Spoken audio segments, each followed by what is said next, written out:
हमारे कुछ सब प्रोग्राम्स होते हैं जिन्हें कि हम लोग बना लेते हैं। एक बार हम लोग बात करते हैं सब प्रोग्राम्स मेरे किस टाइप के होते हैं। सब प्रोग्राम ये होते हैं मेरे दो टाइप के, एक होते हैं फंक्शंस और एक होते हैं सब रूटीन्स। फंक्शन और सब रूटीन्स। फंक्शंस मेरे फर्दर दो टाइप्स के डिवाइड होंगे, एक होगा बिल्ट इन फंक्शन, एक होगा user define function. User define function को हम लोग फर्दर दो टाइप्स के अंदर डिवाइड कर सकते हैं, एक होगा स्टेटमेंट फंक्शन और एक होगा हमारा फंक्शन सब प्रोग्राम या फिर हम लोग कह सकते हैं मल्टी लाइन फंक्शन। ठीक है, तो एक बार हम लोग अभी इनके बारे में डिस्कस करेंगे। जैसे फर्स्टली मैं बात करती हूँ फंक्शंस की। हम लोग पहले फंक्शंस के बारे में बात करेंगे। तो फंक्शंस सब प्रोग्राम का एक पार्ट होता है फंक्शन हमारे दो टाइप के होते हैं, एक होता है मेरा बिल्ट इन फंक्शन, एक होता है user defined function. Built in function हम लोग ऑलरेडी डिस्कस कर चुके हैं हमारे प्रीवियस लेक्चर के अंदर कि क्या होते हैं, कैसे इनको यूज़ किया जाता है। सो इस बारे में मैं अभी कुछ नहीं डिस्कस करूँगी, मैं सीधा आती हूँ यूज़र डिफाइंड फंक्शन पे। यूज़र डिफाइंड फंक्शन मेरे वो होते हैं जिन्हें कि हम लोग बार बार एक प्रोग्राम के अंदर एक पर्टिकुलर टास्क को अगर परफॉर्म करना पड़े तो हम उस पर्टिकुलर टास्क का एक फंक्शन बना देते हैं, और जितनी बार भी हमें उसे परफॉर्म करना होता है तो वो स्टेटमेंट्स मतलब कि उस कैलकुलेशन को बार बार करने की बजाय हम लोग डायरेक्ट उस फंक्शन को कॉल कर लेते हैं। डायरेक्ट क्या करते हैं, उस फंक्शन का नाम कॉल कर लेते हैं और वो कैलकुलेशन के बाद हमें रिटर्न में वो सब कुछ दे देता है। जैसे हम लोग बात कर रहे थे साइन, इसके अंदर की स्टेटमेंट क्या है हमें नहीं पता कि ये कैलकुलेशन कैसे करेगा साइन की, हमें कुछ भी नहीं पता। हम जस्ट इसका नेम को कॉल करेंगे और इसके अंदर का कंप्यूटेशन अपने आप ही हो जाएगा और हमें कैलकुलेशन के बाद अपने जो डाटा होगा उसका साइन मिल जाएगा, है ना। इसी तरह से मेरे क्या होते हैं, यूज़र डिफाइंड फंक्शंस होते हैं। ठीक है, तो अभी इसके अंदर मेरे क्या होता है, यूज़र डिफाइंड फंक्शन के अंदर एक होता है मेरा कॉलिंग प्रोग्राम। क्या होता है, कॉलिंग प्रोग्राम। और एक होता है मेरा कॉल्ड प्रोग्राम। क्या होता है, कॉल्ड प्रोग्राम। और ये गई एरो। अब ये एरो जहाँ जा रही है ना, जहाँ एंड हो रही है, ये क्या होता है मेरा कॉल्ड प्रोग्राम। कॉल्ड प्रोग्राम मतलब कि जिसे कॉल किया गया है, जिसका हम लोग कॉल कर रहे हैं कैलकुलेशन करने के लिए, डाटा को परफॉर्म करने के लिए, ऑपरेशन को परफॉर्म करने के लिए। कॉलिंग प्रोग्राम कौन है, जो बुला रहा है। क्या है, कॉलिंग प्रोग्राम जो बुला रहा है।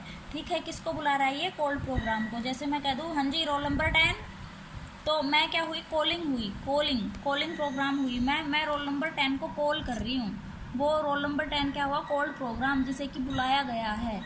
ठीक है, तो इसी तरह से ये मेरे दो प्रोग्राम्स होते हैं। कॉलिंग प्रोग्राम का हम लोग यूज़ करते हैं मेन प्रोग्राम के अंदर कहीं भी, जब हमें फंक्शन को बुलाना होता है, कैलकुलेशन करनी होती है किसी भी सब प्रोग्राम की है। और कॉल्ड प्रोग्राम हम लोग ये छोटे से सब प्रोग्राम होते हैं जिनको कि हम लोग बनाते हैं, सेट ऑफ स्टेटमेंट्स होती है जिसका कि हम लोग यूज़ करते हैं किसी भी एक पर्टिकुलर टास्क को परफॉर्म करने के लिए।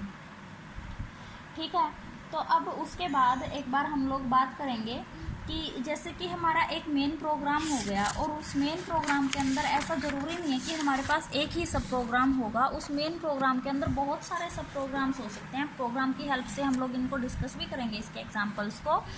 एक मेन प्रोग्राम के अंदर हमारे बहुत सारे सब प्रोग्राम्स हो सकते हैं, मेन प्रोग्राम। और फिर मैं एक बार इसको डिवाइड करती हूँ सब प्रोग्राम 1 के अंदर, सब program 1 and sub programme 2।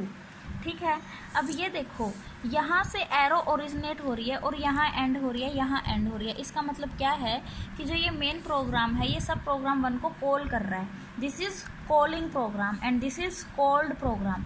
Similarly in the same way program number 2 क्या है, ये भी है तुम्हारा कॉल्ड प्रोग्राम, और ये क्या है तुम्हारा मेन प्रोग्राम। मतलब जहाँ से एरो ओरिजिनेट हो रही है वो होगा तुम्हारा कॉलिंग प्रोग्राम, और जहाँ एरो एंड हो रही है, जहाँ पे उसका एरो हेड टच कर रहा है, वो क्या होगा तुम्हारा कॉल्ड प्रोग्राम।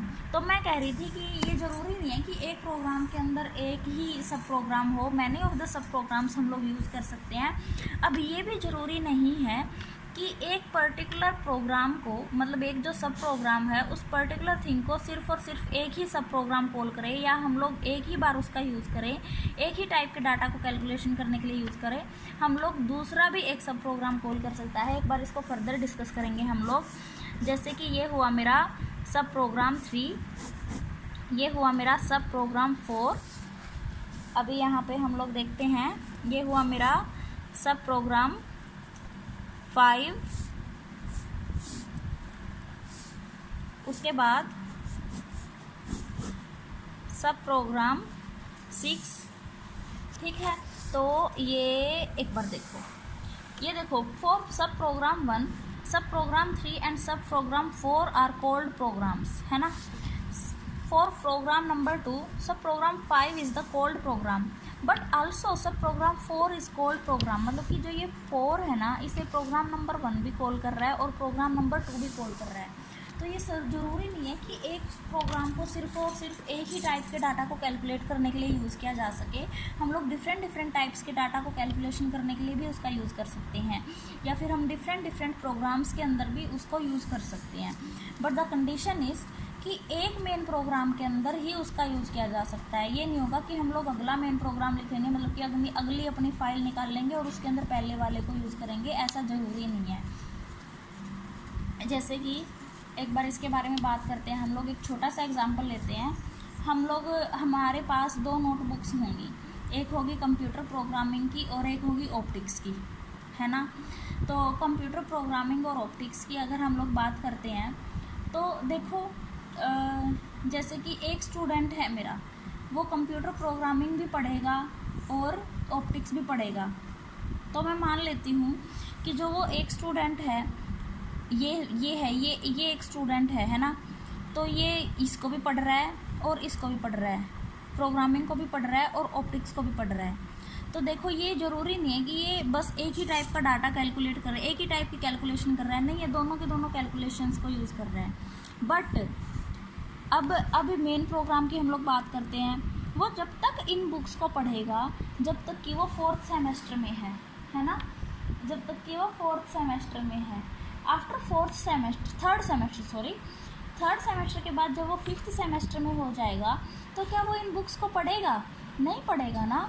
तो उसका देखो मेन प्रोग्राम, मतलब कि जो उसकी मेन क्लास थी वो ख़त्म हो गई और इसके बाद वो फर्दर आगे बढ़ रहा है ना। तो इसीलिए एक मेन प्रोग्राम के अंदर ही हम लोग इसका यूज़ कर सकते हैं। जो उसके सब प्रोग्राम्स हैं, मतलब कि जो उसके सब्जेक्ट्स हैं, वो बच्चा सिर्फ और सिर्फ उसी क्लास में यूज़ करेगा, उसके बाद नहीं करेगा। इसी तरह से एक मेन प्रोग्राम के अंदर ही हम लोग उसके सब प्रोग्राम्स का यूज़ कर सकते हैं। Out of the main program हम लोग उसके सब प्रोग्राम्स को यूज़ नहीं कर सकते। I hope it is clear to you. अभी हम लोग इसके बाद में बात करेंगे हमारे स्टेटमेंट फंक्शन सब प्रोग्राम के अंदर स्टेटमेंट फंक्शन। मैंने कहा था ये जो मेरे ये यूज़र डिफाइंड होते हैं, ये मेरे 2 टाइप के होते हैं, एक होता है स्टेटमेंट फंक्शन और एक होता है फंक्शन सब प्रोग्राम, मल्टी लाइन, है ना। तो एक बार स्टेटमेंट फंक्शन के बारे में बात करते हैं। ये एक लाइन के स्टेटमेंट फंक्शन होते हैं, जैसे कि मैं बोल रही थी कि बिल्ट इन फंक्शंस का हम लोग डायरेक्ट यूज़ कर सकते हैं। एक बार इसका सिंटैक्स हम लोग देखेंगे। जैसे कि फंक्शन, पहले फंक्शन टाइप करूँगी, उसका नेम, फंक्शन नेम, और फिर A1 A2 A3 up to so on AN is equal to expression. ये क्या है, तुम्हारा सिंटैक्स हुआ स्टेटमेंट फंक्शन का। स्टेटमेंट फंक्शन का क्या हुआ, ये सिंटैक्स हुआ। ये देखो, सबसे पहले मैं फंक्शन का नेम डालूंगी, उसके बाद ये ब्रैकेट्स के अंदर डिफरेंट वेरिएबल्स होंगे। ये वेरिएबल्स क्या है बेटा, ये तुम्हारी आर्ग्यूमेंट्स हैं। आर्ग्यूमेंट्स जैसे कि एक बार देखेंगे इसका, जैसे कि भी एक बार देखो, इज इक्वल टू एक्सप्रेशन। जो तुम्हें एक्सप्रेशन देना है इस स्टेटमेंट फंक्शन की हेल्प से तुम वो एक्सप्रेशन दोगे। एक बार इसका एग्जांपल देखते हैं। जैसे मैं रूट काउंट कर रही हूँ एक इक्वेशन के ABC, मेरी इक्वेशन है AX का square plus BX plus C is equal to 0। ये क्या है, मेरी क्वाड्रेटिक इक्वेशन हुई ना। तो ये देखो ABC, ये 3 क्या है जो कि हम लोग डाटा एंटर करेंगे। ABC ये क्या है, मेरी आर्ग्यूमेंट्स होंगी बेटा, जो कि हम लोग एंटर करेंगे। क्या है ये, आर्ग्यूमेंट्स, मतलब कि इनपुट के लिए जिन वेरिएबल्स का हम लोग यूज़ कर रहे हैं, क्या है ये, आर्ग्यूमेंट्स हैं। ठीक है, is equal to expression. Expression में अगर मैं इसका डिस्क्रिमिनेंट काउंट करती हूँ तो -b plus square root of B square minus 4ac by 2a, यही होगा ना। तो देखो minus B plus under root of B square minus 4ac divided by 2a। अब ये मल्टीप्लिकेशन का साइन क्या स्टार से हम लोग रिप्रेजेंट कर रहे हैं ना। तो ये देखो तुमने रूट का नाम का ये फंक्शन था जिसकी कि ये 3 आर्ग्यूमेंट्स थी, और इन 3 आर्ग्यूमेंट्स के सामने तुमने एक्सप्रेशन लिख दिया कि जब भी तुम लोग इस फंक्शन को कॉल करोगे और इसके अंदर 3 वैल्यूज़ देंगे तो ऑटोमेटिकली ये वैल्यूज़ अपने प्लेसेस पे जाएंगी और कैलकुलेशन के बाद तुम लोगों को रिजल्ट मिल जाएगा।